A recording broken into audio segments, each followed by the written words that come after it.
Hello what's up everybody, my name is Nick and welcome back to my YouTube channel let me flow. Guys, आज के इस video में मैं कुछ interesting English words के बारे में बात करूंगा। इस वीडियो में आपको कुछ फ्रेजल वर्ड्स भी देखने के लिए मिलेंगी, कुछ फ्रेजेस भी आपको देखने के लिए मिलेंगी और कुछ इडियम्स भी आपको देखने के लिए मिलेंगी। तो वीडियो को लास्ट तक जरूर देखिए, आप कुछ ना कुछ नया जरूर सीखेंगे। तो चलिए गाइस, फटाफट से वीडियो को स्टार्ट करते हैं। हमारा पहला सेंटेंस है, I reprimanded my students for not doing homework. यहाँ पर रेप्रिमेंड सिंपली एक वर्ब है। इसका मतलब होता है किसी को गुस्से में डांट फटकार लगाना या फिर किसी को गुस्से भरे शब्द कहना, ऐसे सेंस में बोल सकते हैं। तो यहाँ पर ये बोला जा रहा है कि मैंने अपने स्टूडेंट को या फिर मैंने एक अपने छात्र को जो मेरे से पढ़ने आता है, मैंने उससे गुस्से भरे शब्दों में डांट फटकार लगाई उसका होमवर्क ना करने के लिए। मतलब मैंने उसे होमवर्क दिया था, उसने होमवर्क नहीं किया तो उसकी वजह से मैंने उसकी डांट फटकार लगाई या फिर गुस्से में कुछ शब्द कहे। I reprimanded my students for not doing homework.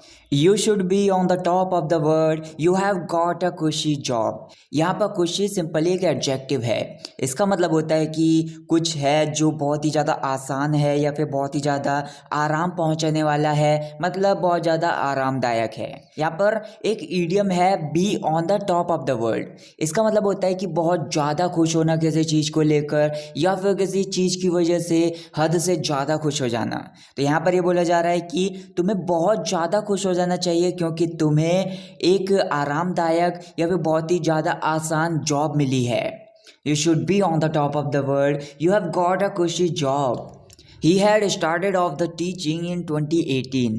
यहाँ पर start off सिंपल एक फ्रेजल वर्ब है। इसका मतलब होता है कि किसी चीज़ को शुरू करना। तो यहाँ पर ये बोला जा रहा है कि उसने 2018 में पढ़ाना शुरू किया था। मतलब उसने जो टीचिंग स्टार्ट की थी वो 2018 में की थी। He had started off the teaching in 2018. I have met him before. His face rings a bell. यहाँ पर रिंग अ बेल सिंपली एक ईडियम होती है। इसका मतलब होता है किसी से आप पहले मिले हुए हो लेकिन अब आपको उसका चेहरा याद करने में या फिर उस पर्सन को याद करने में थोड़ा सा स्ट्रगल करना पड़ रहा है। या फिर आप बोल सकते हैं किसी चीज़ से या फिर किसी पर्सन से आपको जाना पहचाना लगना, मतलब आपको ऐसा लगना कि उसको कहीं देखा है या फिर कहीं तो मिले हैं हम। तो ऐसा यहाँ पर भी यही बोला जा रहा है कि मैं उससे पहले मिला हुआ हूँ या फिर मैं पास्ट में उससे पहले मिला हुआ हूँ। उसका जो चेहरा है वो मुझे जाना पहचाना लग रहा है या फिर उसके चेहरे को याद करने में मुझे थोड़ा सा स्ट्रगल करना पड़ रहा है। I have met him before, his face rings a bell. Next one is I need to have a respite, I am bugged. यहाँ पर रेस्पाइट एक नाउन है। इसका मतलब होता है कि थोड़े समय का आराम या फिर थोड़ी देर के लिए आराम।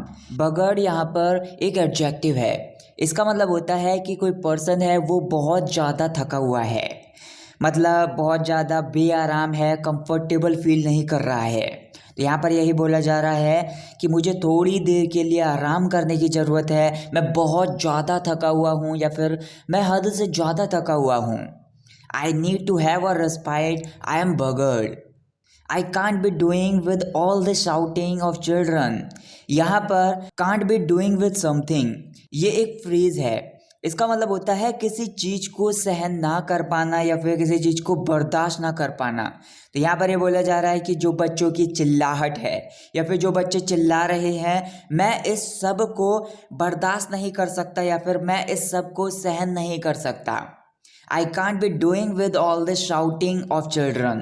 I'm about to reach the party. Please buy me some time.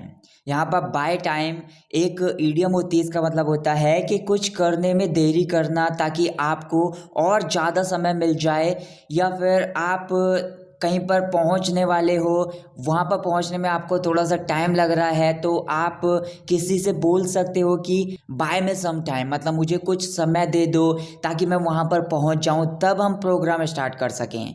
तो यहाँ पर भी यही बोला जा रहा है कि मैं पार्टी में पहुंचने ही वाला हूं, कृपया मुझे थोड़ा सा समय दे दो या फिर पार्टी को शुरू करने में थोड़ी सी देरी कर दो ताकि मैं वहां पर पहुंच सकूं तब तक जब तक पार्टी स्टार्ट हो जाए।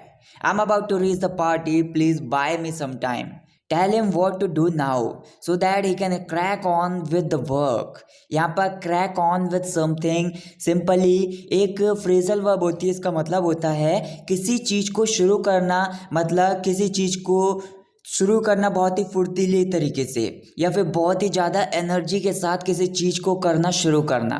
तो यहाँ पर ये बोला जा रहा है कि उसको बताओ कि अब क्या करना है, ताकि वो बहुत ही फुर्तीले तरीके से अपने काम को कर सके या फिर बहुत ही ज़्यादा एनर्जी के साथ अपने काम को कर सके, क्योंकि उसे पता ही नहीं है कि क्या करना है। अगर उसे पता होगा तो वो एनर्जी के साथ अपने काम को कर रहा होगा। Tell him what to do now so that he can crack on with the work. I am in no hurry, take your time. Take your time simply एक फ्रेज होती है। इसका मतलब होता है आराम से करना या फिर किसी चीज़ में जल्दी ना करना। तो यहाँ पर ये बोला जा रहा है कि मुझे कोई भी देर नहीं हो रही या फिर मैं देरी में नहीं हूँ। टेक योर टाइम मतलब आराम से करो, जल्दी मत करो, हड़बड़ाओ मत। I am in no hurry, take your time. Next one is she is going barmy hearing it. यहाँ पर बामी सिंपली एक एडजेक्टिव है। इसको हम किसी पर्सन के लिए यूज़ कर सकते हैं कि कोई पर्सन है वो पागल है, या फिर ऐसे बोल सकते हैं कि कोई पर्सन है वो अलग ही तरीके से व्यवहार करता है, तो उस पर्सन के लिए बोल सकते हैं कि वो बामी है, बामी है। तो यहाँ पर भी ये बोला जा रहा है कि वो इसको सुनने के बाद पागल होने वाली है, या फिर वो इसको सुनने के बाद एक अलग ही तरीके से व्यवहार करेगी। She is going balmy hearing it. He is so brassic, he doesn't even have money to have food. यहाँ पर brassic सिंपली एक एडजेक्टिव है। इसका मतलब होता है कि कोई पर्सन है वो बहुत ज़्यादा गरीब है या फिर उसके पास बिल्कुल भी रुपये नहीं है, तो ऐसे पर्सन के लिए बोल सकते हैं कि वो ब्रासिक है। तो यहाँ पर ये बोला जा रहा है कि उसके पास खाना खाने के लिए भी रुपये नहीं है, वो बहुत ज़्यादा गरीब है या फिर उसके पास बिल्कुल भी रुपये नहीं है। He's so brassic, he doesn't even have money to have food. A man snatched at my bag, but he couldn't. यहाँ पर snatch at simply phrasal verb होती है।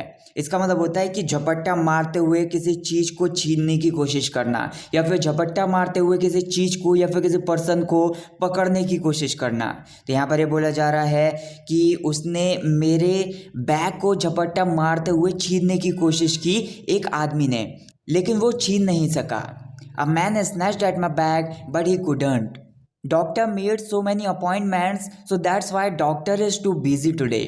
यहाँ पर make appointments ईडियम होती है। इसका मतलब होता है किसी से मिलने का आपने जो समय निर्धारित किया है उसी समय पर उससे मिलना।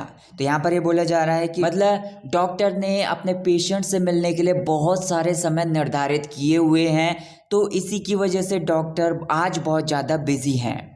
Doctor made so many appointments so that's why doctor is too busy today. Don't believe in her, she has got a short memory. यहाँ पर have a short memory simply एक ईडियम होती है।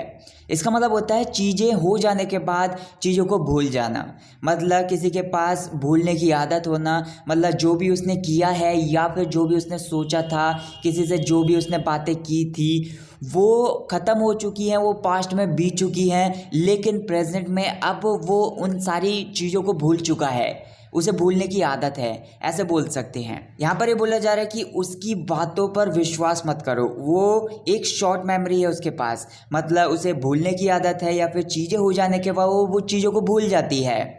Don't believe in her, she has got a short memory. She complained to me about loutish students. यहाँ पर loutish simply एक adjective है। इसका मतलब होता है कि कोई पर्सन है जो भद्दे तरीके से व्यवहार करता है, मतलब अपमानजनक तरीके से व्यवहार करता है या फिर बेवकूफ़ी भरे तरीके से कुछ कहता है या फिर व्यवहार करता है। तो यहाँ पर ये बोला जा रहा है कि तो यहाँ पर असिस्ट स्कूल के बच्चों के बारे में बात की जा रही है, मतलब कुछ ऐसे बच्चे जो भद्दे तरीके से व्यवहार करते हैं या फिर जो बेवकूफ़ी भरी हरकतें करते हैं, उन बच्चों के बारे में बात की जा रही है कि असिस्ट छात्रों के बारे में उसने मुझे शिकायत की। She complain to me about loutish students. So that's it guys for this video guys. अगर आपने ये वीडियो यहाँ तक देख ली है तो मैं चाहता हूँ कि आप कमेंट्स में 112 टाइप करके मुझे कमेंट करके बताइए, और आपके जो भी डाउट्स हैं, आपके जो भी वर्ड्स हैं, आपके जो भी सेंटेंसेस हैं जिनमें आपको डाउट है, उनको मुझे कमेंट करके बताइए। उनको मैं अपनी वीडियोस में लेकर आपके डाउट्स को क्लियर करने की अपनी पूरी कोशिश करूँगा। अगर आपको ये वीडियो पसंद आई तो वीडियो को ज़्यादा से ज़्यादा लाइक कीजिए, ज़्यादा से ज़्यादा शेयर कीजिए, चैनल को सब्सक्राइब करना ना भूलें। Thank you so much for watching this video. I will catch you in the next video. Take care.